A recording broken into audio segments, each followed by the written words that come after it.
Well, good morning, good afternoon, good evening, wherever you are around the world. My name is Andy Fell, and I'm the founder of Gift 631. And it gives me great pleasure today to be joined from Los Angeles by Dell Irani.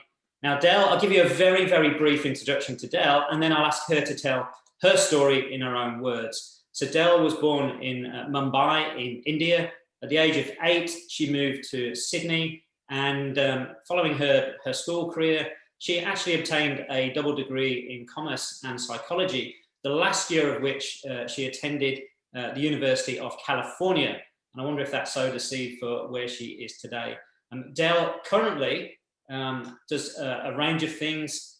She anchors a show called A Deeper Look from New York, and she's the host of Escape from the City.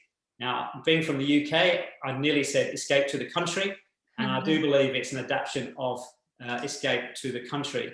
She's also just been announced as an ambassador for World Vision Australia. She's a moderator with the United Nations, and her media and journalist career has taken her to a range of the world's best known media organizations, including Fox News, CBS, Reuters World Report, BBC World News, ABC News, and a really interesting show which Dell both created and also anchored, which had the hashtag Talk About It. So Dell, it's absolutely amazing to reconnect with yourself.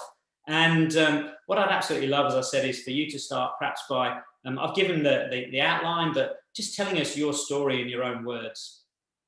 Yeah, sure, Andy. Hi, it's great to connect with you. It's great to connect with all the viewers out there. So I think you did a really good job. Basically, yeah, I've been a journalist for the last 15 years.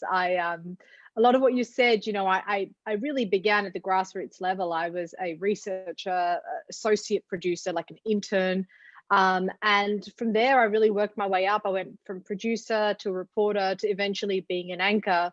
And yeah, I've had the opportunity I was working for ABC News in Australia for the last 7 years. Prior to that, BBC World News. And, just over a year ago, made the move to the US.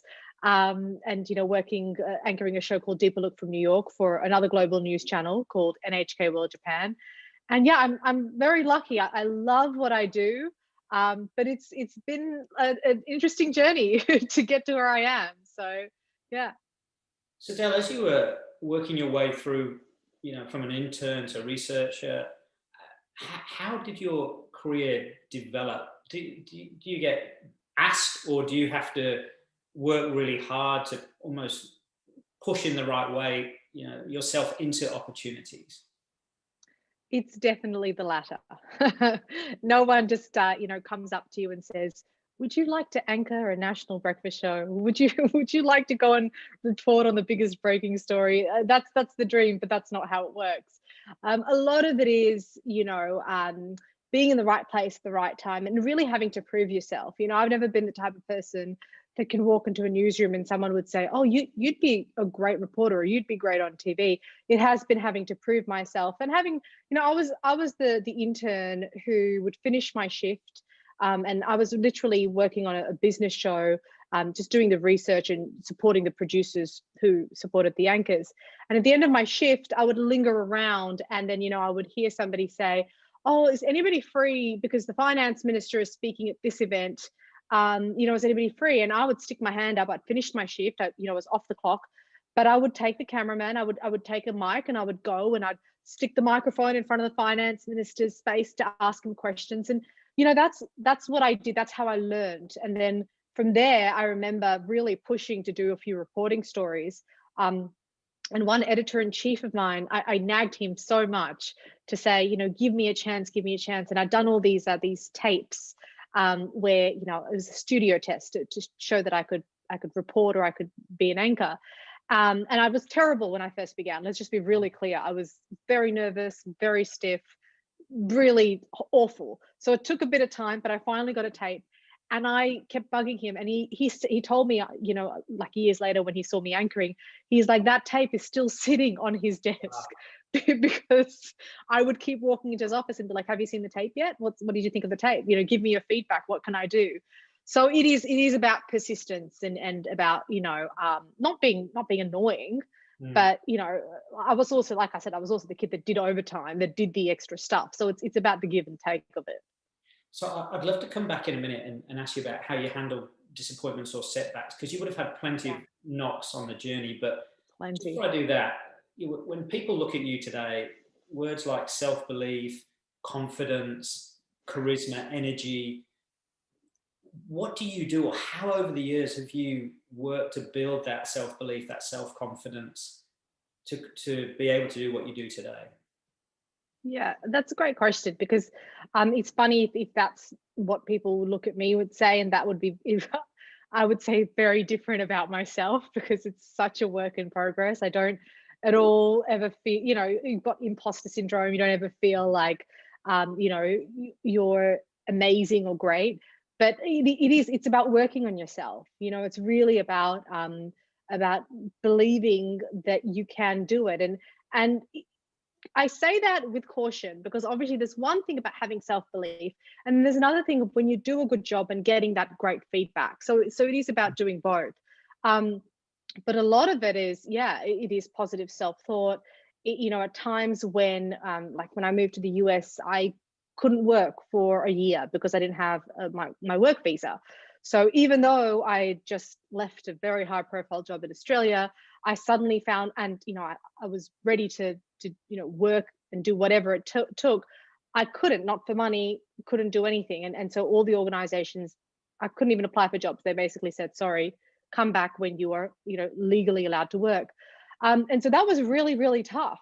Mm. Right, that was like a real test of confidence and self-belief, because you go long enough and you start doubting, like, whether you're actually any good, and whether you'll ever be able to work again, or get a foot in the industry here.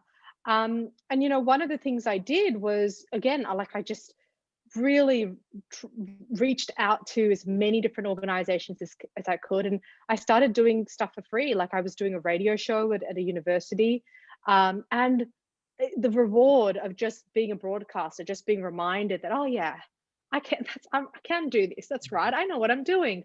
Or doing, when the pandemic happened, doing Facebook lives, and things like that really kept me going. But I would be lying if I said that was an easy period. It was very, very hard, and a lot of it was the mental work. Was the, like, being positive and just really reminding yourself of where you want to go, and where you've been, and who you are, and staying close to sort of those values and those set of beliefs. I will come back to the disappointments, but just as we're on this theme, do you surround yourself with mentors, or how do you create a network around you that, we can do a lot of work internally around our self-belief and confidence, but to me, surrounding ourselves with the right network of people is so important. People who are going to Yeah. challenge us, they're going to stretch us, but they're also going to be the wind beneath our wings. So what's your take on that? Do you know, I actually wish I did more of that. If there's something that's probably missing from my toolkit, it's having that, having a mentor, having a strong set of people that I can turn to, because it's not ever something that I really had in my career. I've never really had mentors. I mean, look, when I've been in a job and there's been a team, there's certainly been people I've looked up to and I've gone to for advice. But when, like I said, when you find yourself as a freelance contractor, or you're suddenly detached from the office that you go to every day, and you have that team, that's when you rely. That's what you're talking about, the network and the mentors. And for me, that was probably one of the things that I didn't have. That I didn't have somebody that I could, call up and say, what do I do? Where do I go? I really just had to, like I said, I had to rely on being resourceful and trusting that, I'm going to be able to back myself, really back my skills, back my experience, and trust that I am good enough.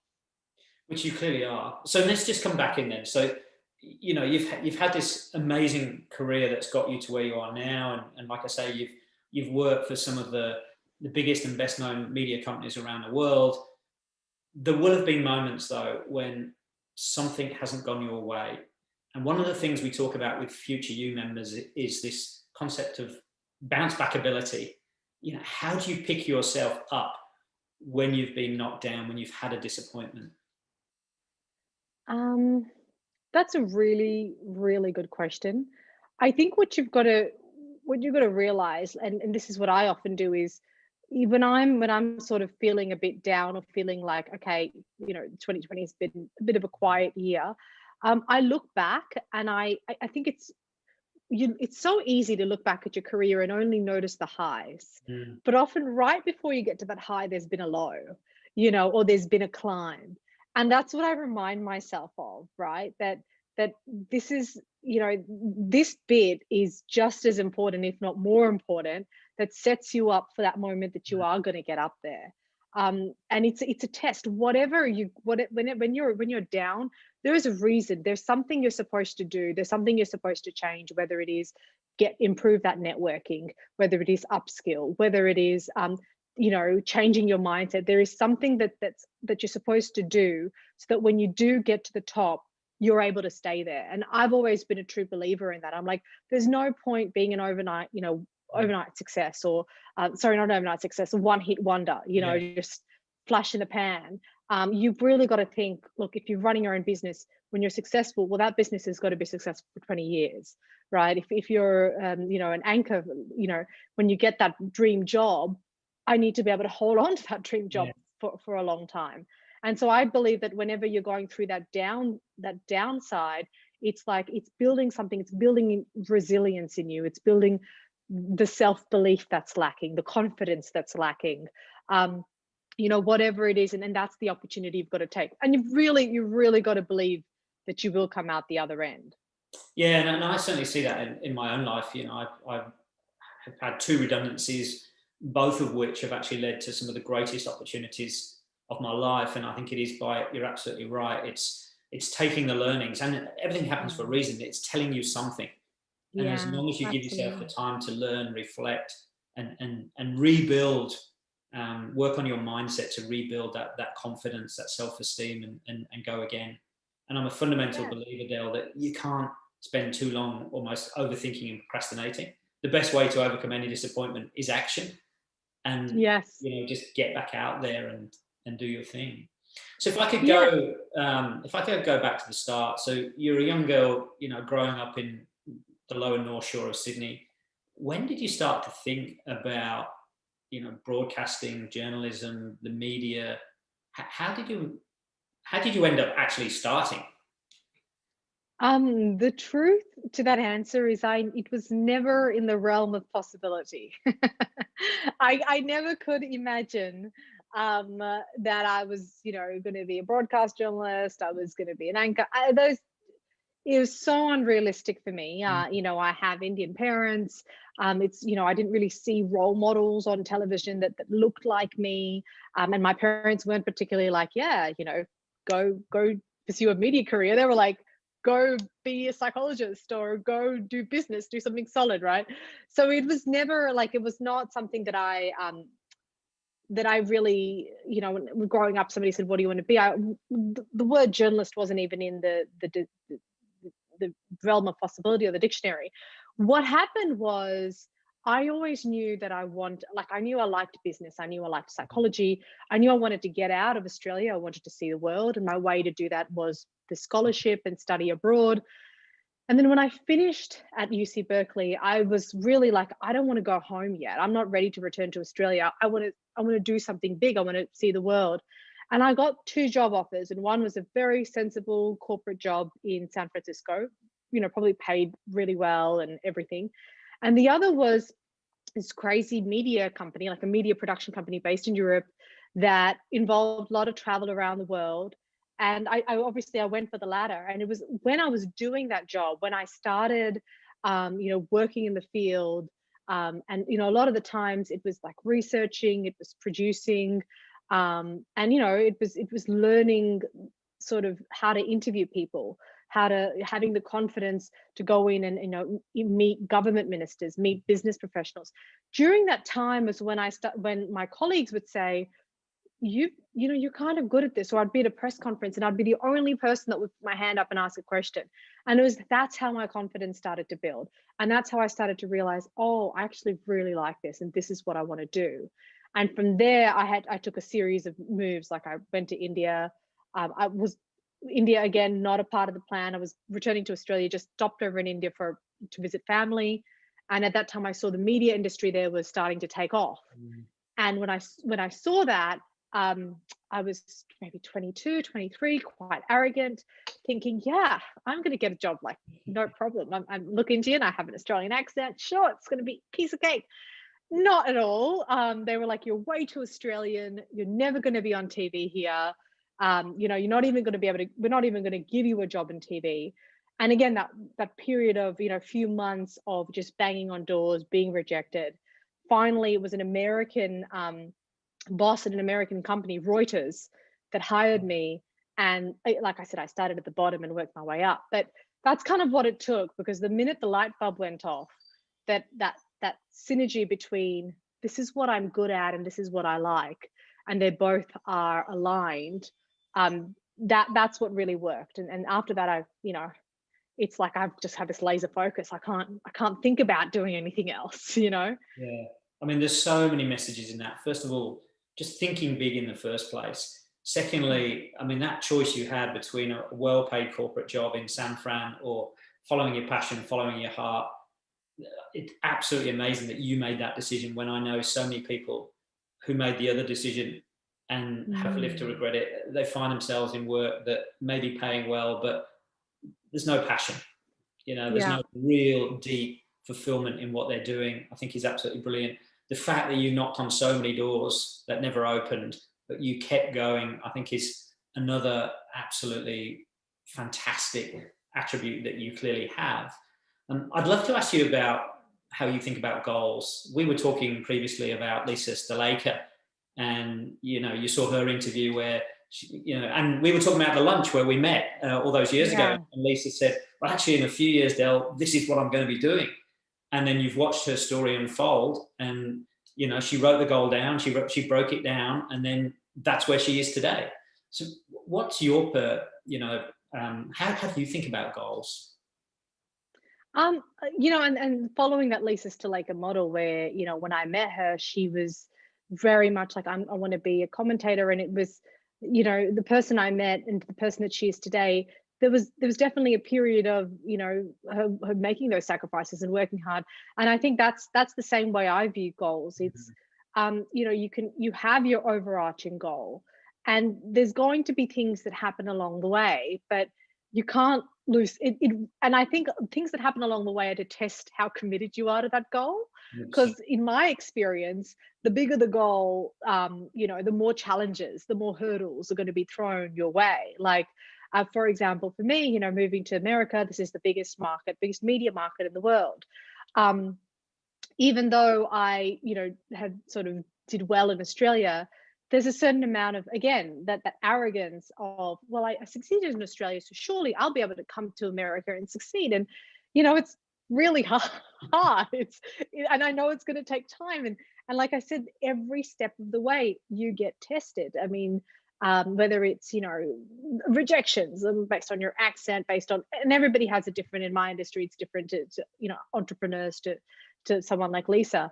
But I think the fact of the matter is, you have that goal, you remind yourself. And I think you also have to be, one thing that I'm learning at the moment is it's okay to ask yourself whether that's still the goal you want, because for me, like what's changed over the years is the definition of success. For a long time, it was just professional, and not even monetary. I mean, this is the thing. I'm like, why didn't I ever set a financial goal? I was like, I should have like set a goal to make a lot of money. Instead, I just set the goal to to achieve being an anchor. But I think that's the other thing. Like, I think it's sometimes when you do have that pause in your life, like you said, or you have the setback, it's a great opportunity to ask yourself, well, how badly do you want this? Is it worth sacrificing time away from your family? And the answer might be yes, because I'm doing it for my family, because I'm doing it because I know the money is going to help us, or whatever. Or the answer might be no, or it might be like, actually, like, now I still want these things, but I want to get paid really well, and I want to have a better work-life balance. And it's, that's what I think for me, goal setting is absolutely critical. but flexibility with the goal setting is very important as well. Yeah, that's powerhouse advice as well. And I fundamentally agree with that. And 2020 has been a time to pause and reassess and rethink. And I still have some very, very ambitious goals, but my route to delivering on those goals, I like to believe, is going to be very different because of the pause that's happened in this particular year. So before we go anywhere else, let's just talk about that for a minute. So you moved from Australia to LA at the start of 2019. It's a massive market. You need obviously to be building networks, relationships, and everything that goes with that to get a foothold. And then this thing comes along called COVID, and you can't do any of that. And obviously you've got a period when you can't work because of the green card situation. So how have you handled the turbulence that's been created since you've moved to the States? Yeah, I mean, turbulence is a great word, and it's about riding the wave, really. Look, so for me, talk about timing. 2019, I couldn't work because I didn't have a work visa. 2020, fortunately, I got it in March, exact same time that COVID hit, and so I'm like, great. 2020 was supposed to be my career year. I was like, right, now I'm going to be empowered and have my permit. Nothing's going to stop me. And then this happens. Now, look, I was fortunate because, again, I think that for me, even though I couldn't work in 2019, it didn't stop me from being ambitious and networking and trying to apply for jobs and things like that. So I was very fortunate that I did apply for a job in January, February, kept my fingers crossed that I'd get my work permit. Those two things aligned. I got my work permit, I signed the contract. And so I currently do have, a good job. But if you ask me, was this the ultimate goal? Was this ultimate dream? No, absolutely not. Has it been, a setback? Yeah, totally. Like, again, leaving a certain position in Australia, you come to the US, it was like a huge drop. I mean, there was a time when I was, enrolled in a class with international students, many of whom who English was their second language. So suddenly, I was like, what has happened to my identity? What has happened to my career? But again, you don't let these things stop you, right? This year has taught me a lot in terms of surrendering to the circumstances, knowing that sometimes you've just got to go with the pace of the situation around you, and almost use it like to sharpen your tools, because things are going to get better and you want to be ready when they're back up again.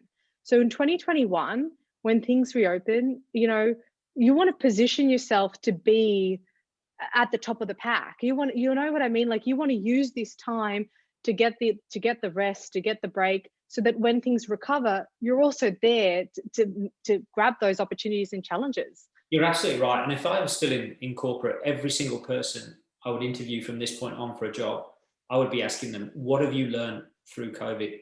How have you improved yourself? How are you now thinking about the world? Evidence your growth mindset.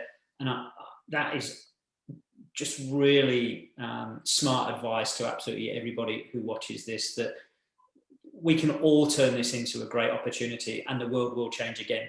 And it'd be interesting to see who has done that and who has just almost sat back with a spectator mindset and said, well, what can I do?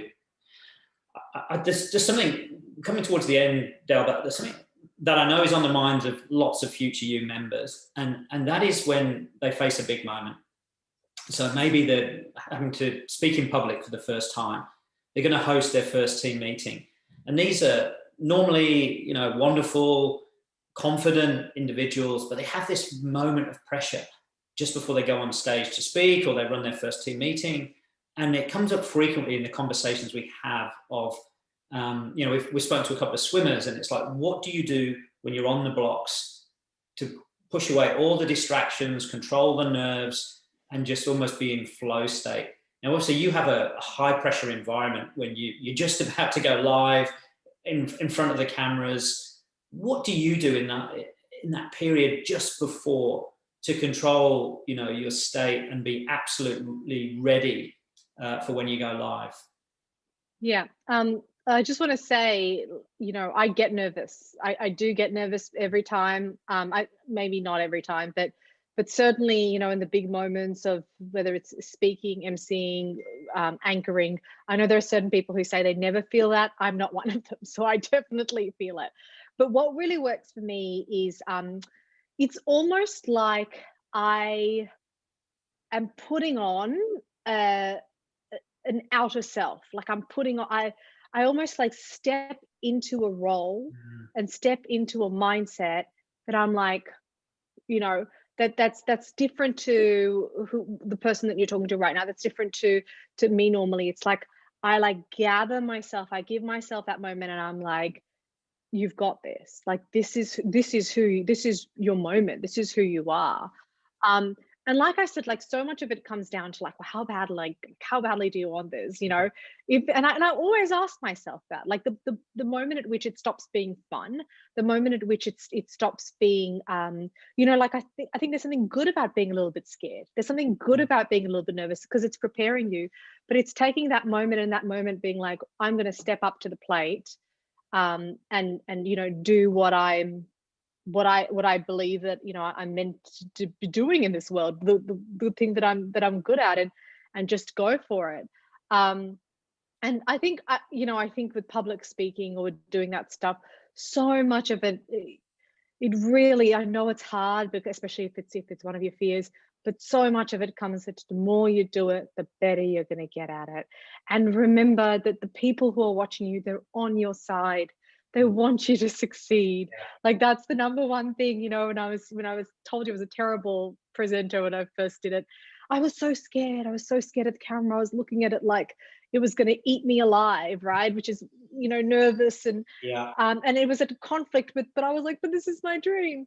And then to reconcile those two things, you know, a producer had once said, like, talk to the camera like it's your best friend. And I remember I imagined, I'm very close to my younger sister, so I imagined it was her, and I was like, hi, how are you? You know, and it's the same with the audience. You know, they're there because they like you. They want you, they want to hear from you. You are, and I think reminding yourself of those things, or maybe like I said, using the strategy of just talk to one person, that person that's your best friend, that you know will, you know, won't even care if you stuff up, basically. Yeah, fantastic. And the final question from me, Dell, do you have a series of winning habits and routines? Do you have any daily kind of rhythms or structures that either enable you to get into, you know, your ideal performance state, or that fuel your curiosity, or help you relax? So really interested in, we talk a lot again around success is 95% systems, 5% magic. You only get to the 5% magic through the 95% systems, comes from the Disney Institute. So I'm really interested in and curious around what systems people have. Look, I no, never ever underestimate the power of positive thinking and a positive mindset. Um, and I think especially when you're in a vacuum, like, you know, when the going is good, it's really easy. You know, when everything is, when the jobs are coming, when the money's, it don't have to worry about that. But it's the stuff that we've talked about, like the part where there are crickets, you know, or your career is not going the same way, or you're, you know, it's about, I really truly believe in the power of, like, you know, whether it's meditation or, you know, like even walking, just getting clear in your mind and really focusing on what you want. And it's so hard because that can be, it's such a huge discrepancy to where you are. You know, but to imagine and to really put yourself in that situation of like, you know, I can do it, I believe it. And it helps me. Look, whether or not the outcome is like, okay, I pictured this and, you know, it's turned around, pushing yourself into a happy mental state, there's nothing, you're never going to get any bad things from that. Like, even if you're just happier at home, you know, whether or not what the thing that, you know, that you were visualizing or that you were thinking about materialized or not, that's secondary. But pushing yourself into a positive state, suddenly, you know, it does have a knock-on effect, and things, I have noticed in my life that things do improve, that things do get better, even on a very minute and minuscule scale. Yeah, and I agree. It's you almost meditation. I meditate every day, and a lot of the other practices you spoke about. In the moment, you can't almost tell the difference, but Yeah. over a period of time, there's a significant shift in Huge. mindset, but also how you present yourself to the world. Yeah. Your energy, and how people perceive you. But you're right, in the moment you can't, and I think that's where so many people give up. Absolutely. Right? Because they're like, this is so silly. What am I doing? Like, and I feel like that. I'm like, what am I doing? But over a period of time, you're like, oh, I think that's working, So yeah. Yeah. Just before we finish, I need to ask, so what's next? Where to from here for you? Well, I'm hoping that this conversation is going to be like the one that Lisa told me about, where she sees herself and now she's actually there. So I'm hoping that I'm saying this to you in a few years and I'll be there. But my dream, my newfound dream, is really to make it in the American market. That would be that's the next step for me. I don't know when, I don't know how, but I would love to sort of break into the US, network news or network TV market here, and just achieve that level of success here. But like I said, there's a few caveats to it this time, because there's a lot of sacrifices I've made along the way. So there's a few other things of, well, I don't want the 3 a.m. starts that I had for 4 years, So I definitely, want to have want to make an impact in the American market, and hopefully that'll translate globally as well. But to do it this time while still maintaining a sense of good health, and obviously having a bit of family balance as well, which I haven't had in the past. So that's what I mean about goals shifting and changing, where now I'm like, either I'm growing up or I'm just becoming more boring. I don't know, but it's like, yeah, my career is important, but I want it to come, in balance with other goals in my life too. So. Yeah. All aspects of life, but I think what's an amazing place to finish is you still have a very, very big Huge. vision, a very big goal, a very big dream, and I think that's an incredibly powerful thing for myself, but also for all the members. So Dell, I want to thank you. I found this really inspiring. There's numerous fantastic top tips and practices and ideas within that. So I'm going to encourage everyone who watches this to watch it at least twice, so you can make sure that you bring out all of these amazing practices. So Dell, thank you so much. Andy, thank you. It's been an absolute pleasure and a real honor to be with you today. So thank you so much. So